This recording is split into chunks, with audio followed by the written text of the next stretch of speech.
In this video, I'm going to tell you exactly what to do if you have a bad teacher in any of your subjects and how to proceed from there. Normally in one of my videos, I tell a little anecdote or a story, but I'm going to tell you some very, very important information before I get to the point. Basically, there is a phenomena called the curse of knowledge that many people have. And with this knowledge, I want to give you the knowledge to this one thing that's hopefully going to help you understand how the school system works. So the curse of knowledge is basically a phenomena that many teachers especially have, where you're blessed, you have all of this knowledge, you have all of the research in this particular subject, but you're not that good at teaching it.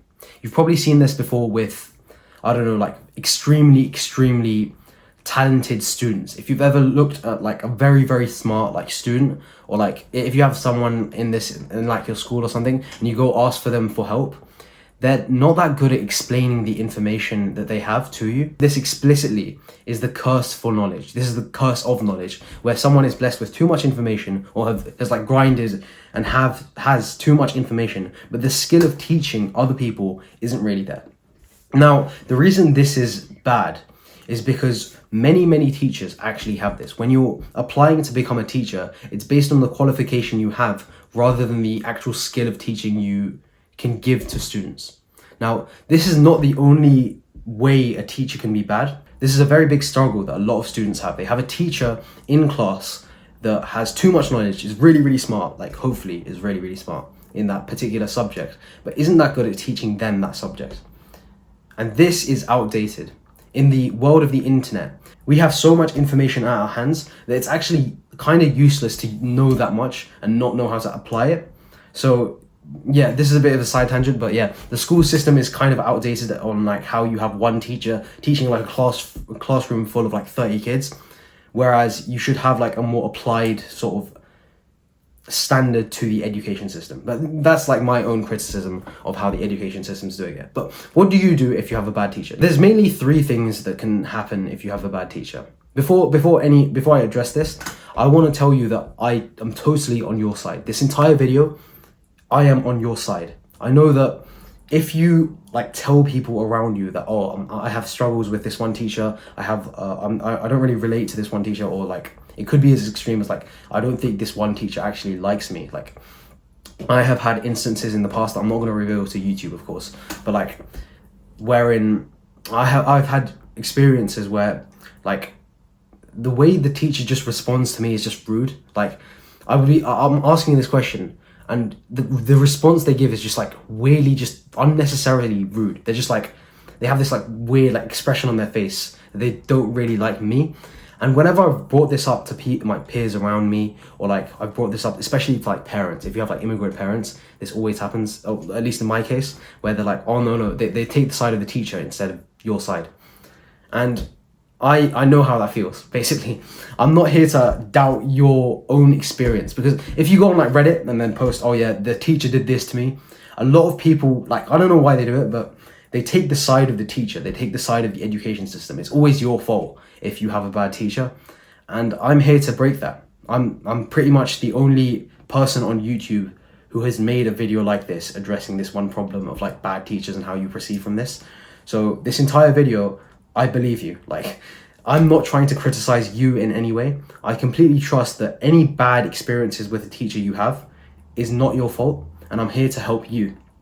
And hopefully this clarification is very hopefully stress relieving to you, because I don't know, there's this weird mirage online of teachers being this God sent creature to your classroom that can do no wrong, whereas in real life teachers are people, and people can be good and people can be bad. So hopefully when you have this in mind, that not every teacher is not every teacher has your best interest. You are the only person in the entire school that has your best interest in mind. So if you have this information that, okay, teachers aren't always looking for the best in me, majority are, this is not a diss on teachers. If I wanted to diss teachers, I would, I don't know, become Kendrick Lamar or release another diss track. But I'm not here to diss teachers. Teachers can be good or bad. I'm just here to help you understand that teachers aren't always as they are made out to be. And it should be on you. It is your accountability to proceed from this right now. Like you probably don't have that many people supporting you against a bad teacher. And hopefully this guide or this video will help you do so. So what do you do if you have a bad teacher? Now, a teacher can be bad for many reasons, but this is besides the point. You now have a bad teacher that you are stuck with for an extended period of time that you don't really like. There are only really 3 things you can do from this scenario. The first one is report it to the school. You can report the teacher to the school, but this isn't good. I'll tell you why this isn't good.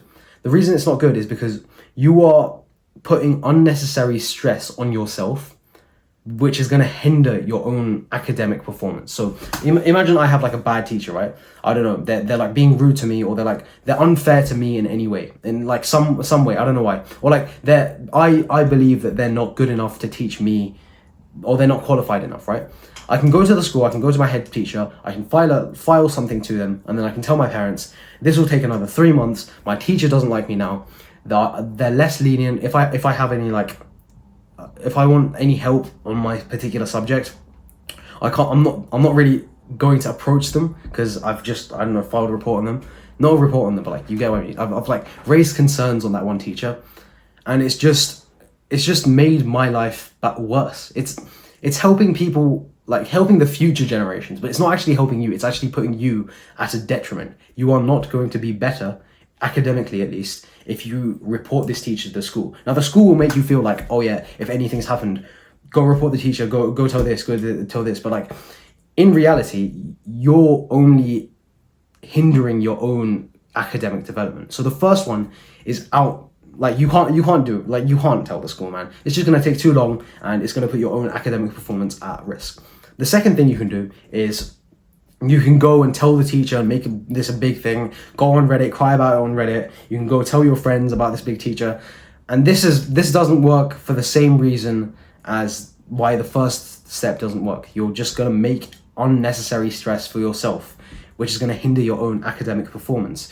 You're not going to get better grades by this. So there's literally no point in doing the first step or doing the second step.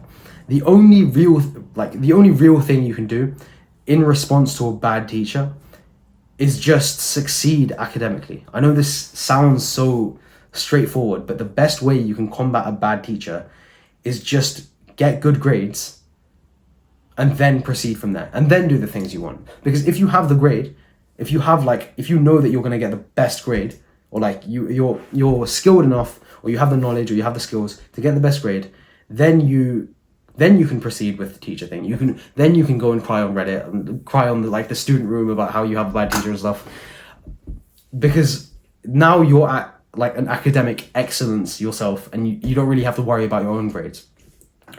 But now people are going to ask me, okay, that's all well and good, right? I have a bad teacher, but how do I get good grades, right? Now I'm going to tell you a very simple framework. Now the video is going to shift a bit. Now we're going to focus on how you get good grades, because honestly, like the online space on grades is very, very layered. It's sort of like, if you've ever seen the movie Knives Out 2, they have an analogy of a glass onion. So you have like the vegetable, or what is it, fruit, vegetable, I don't know, an onion, right? It has like many layers on it, right? But if you have a glass onion, what the metaphor basically is, see, the English literature, the grade 9 English literature actually came in clutch with the metaphor. But if you have a glass onion, right, you can have these layers made of glass, but you can just stick, like, the actual answer is so simple, and these layers made about it are so irrelevant that like you're questioning why they've made the layers around it. Now you probably don't understand what I mean, but this is the same thing when it comes to grades. When it comes to getting the best grades, there are only mainly 4 things that can go wrong, and only 4 things you need to do to get the best grade in any subject anywhere.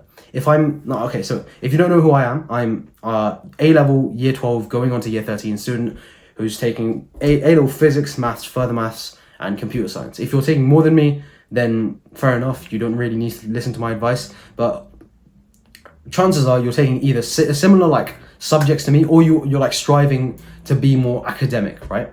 And I can tell you that even when I'm taking these 4 subjects, This 4-step framework applies for these four subjects as well.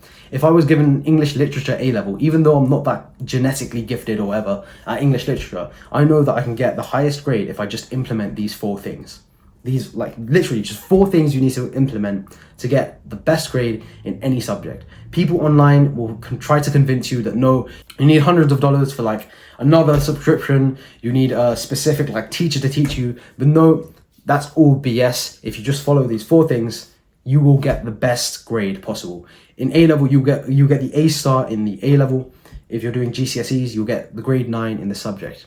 So what are the 4 things? I'm going to make a full video on how to get the best grade, but these four things are basically understanding the content, memorizing the content, applying the content, and stress management. These 4 things, if you follow, you'll get the best grade. Let's go over these things one by one. Understanding content. How do you understand content? In this world we're living in right now, there should be no excuse that you don't understand the content you're going over. I don't care about like you not like really listening in class, especially if you have a bad teacher. Fair enough. I'm gonna be completely real. I don't think anyone does. Like, this is a weird side tangent, but I don't really like, especially me, and like I can speak for a lot of people, I don't really understand content the first time it comes in the class.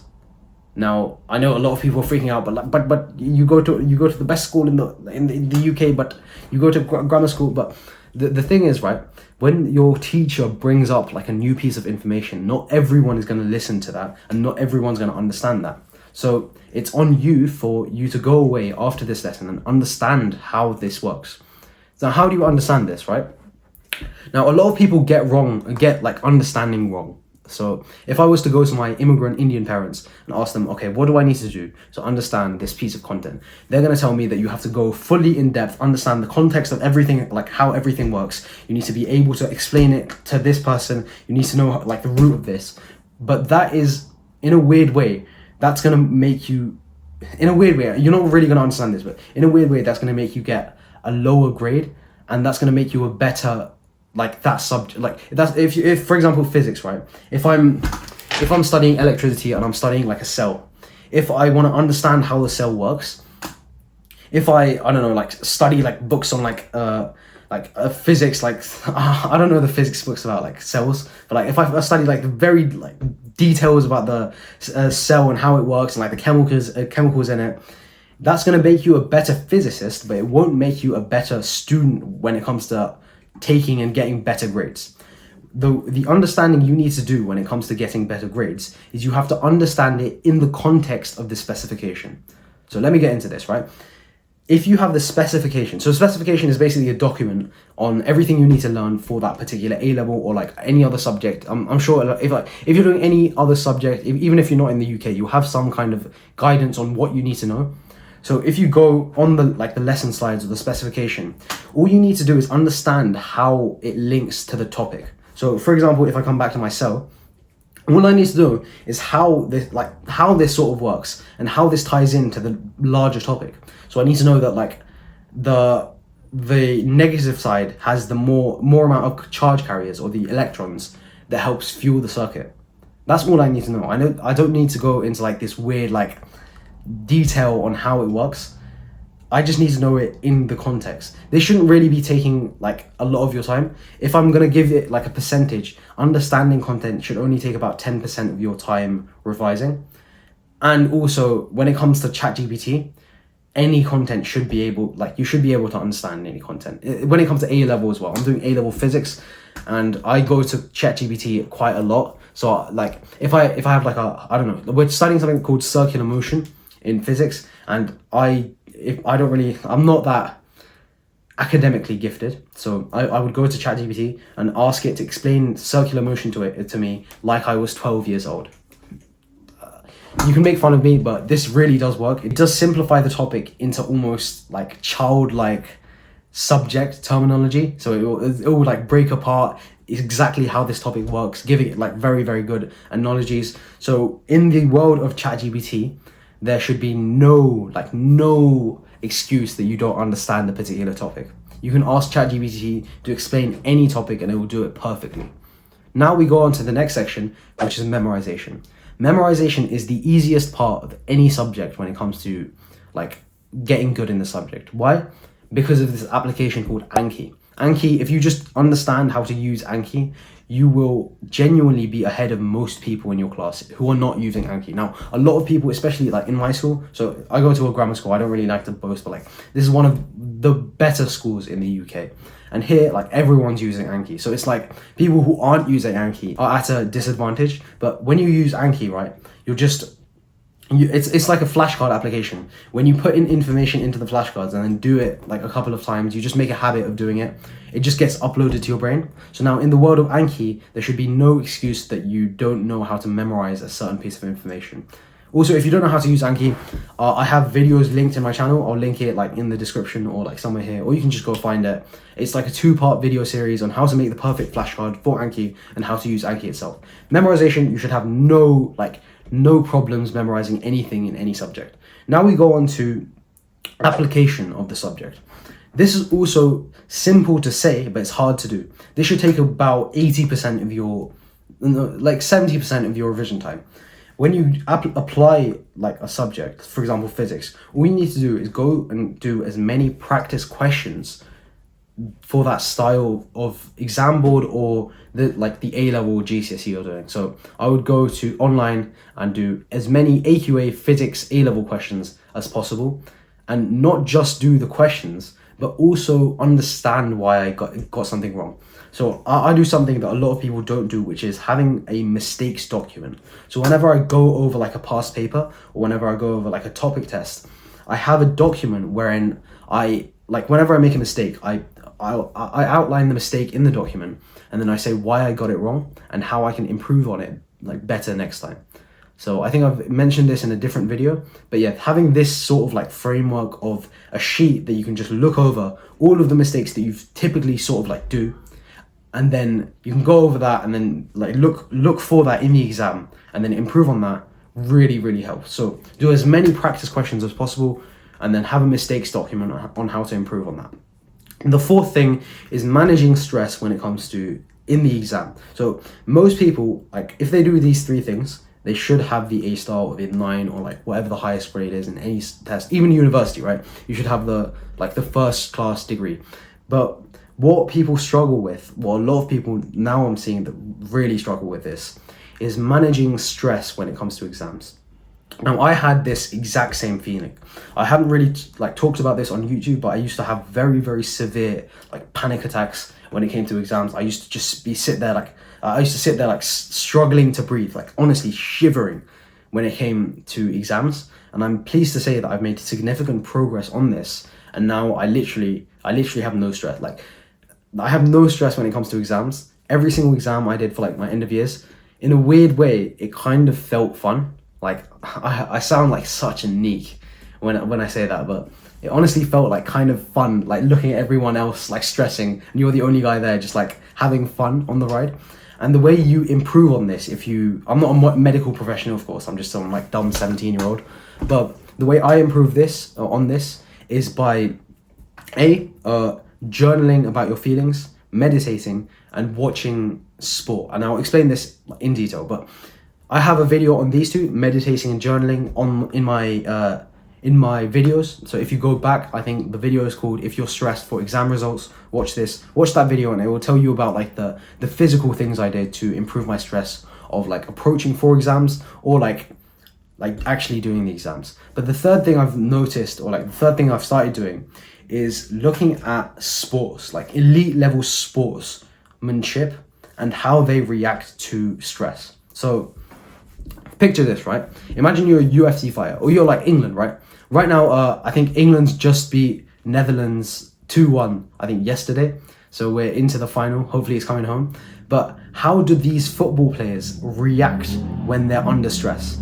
Look at how they like in a weird way. Watching like elite level sport will help you, like it will manifest into your life, or you will like automatically start to imitate them when it comes to a high stress situation. So for example, if you go study how, I don't know, Jude Bellingham reacts to stress, or like what he does to counter the stress and how he reacts on live TV, because it's actually like you can see these people react to very high intense stressful periods in their life on live TV, and if you just mimic what they do, like the habits that they do, hopefully that will help you manifest that into your own life. Another thing is I really like the UFC. So the UFC is like an MMA organization. You probably should have heard of this, but I really like looking at fighters and like their routines and how they counter stress, because if you think about this, elite level sports players also have like a very similar lifestyle to how we students have it as well, because they are working really hard to one particular period of time, and this one period of time will determine pretty much the rest of their lives. So for us, if we're doing our A-levels, if we do bad in our A-levels and we panic and stuff, it's gonna have a drastic effect on the rest of our life. This is the same thing when it comes to like UFC fighters. They're training very hard, like even years, some of them, for a particular fight. It will determine the rest of their life, or foreseeable future. So if we just study how they react, like their routines, how much sleep are they getting, hopefully we can get some component of that and improve our own lives. Now I've just run you through exactly what you need to do to become an excellent student. Honestly, if you do these 4 things, you will become like the top 10% of students.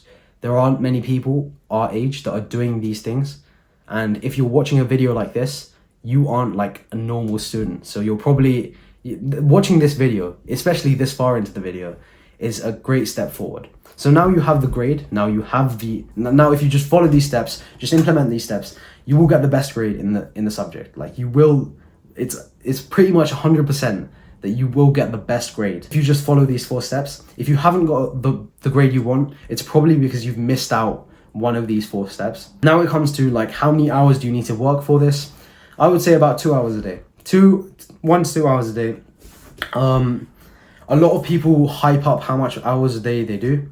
I can tell you that no one is that consistent. Pretty much everyone is lying online for their own ego when it comes to how much hours they're doing. Especially if you go on like the student room or Reddit, people say that they do 10, 12 hours a day. They're not doing that. Like honestly, I'm doing 4 A-levels. I'm predicted quite good, like very good. Like my predicted grades, they're coming out. Like if you scroll on my videos, hopefully I'm releasing a predicted grades video so you can see my predicted grades there. But I haven't actually done a single hour of work for the last 4 weeks.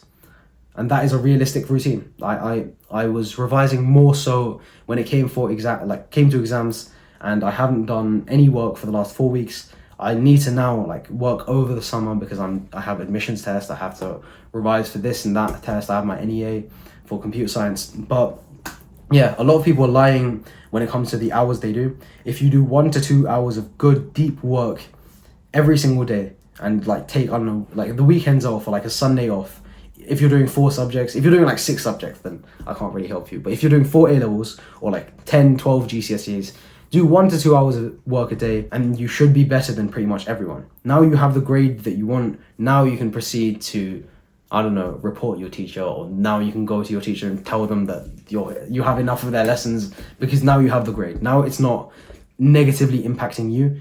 Now whatever you do, like don't do anything illegal of course, but like now whatever steps forward like against your teacher that you want to do, now you can do it, because now you have the grade, now you have the academic success. Or like if like worst case scenario, if you're not going to take any like further action on your teacher, if you think they've wronged you or anything, now you have a cool little story to tell, right? Now you've got the good grade on the subject that you haven't like got the best teacher for, and now you can go and tell people how brave you were for getting the best grade when your teacher was trash, right? So yeah, hopefully now just all you have to do, your actionable step now is just to implement all these 4 steps in the video, get the good grade, and comment down below your experience. If you want to subscribe, I am trying to build a audience or a community of like-minded students who are trying to be more intellectual and more academic and just become less degenerate. So if you think that this resonates with you and you're looking forward to, you actually care about getting good grades, actually care about like health, you don't want to be like other people, not in like looking down at them, but like you actually want to aim for success, or academic success at least, consider subscribing to this channel. I wish you the best. Comment down below on like your experiences with teachers, and I'll see you in the next one. Bye bye.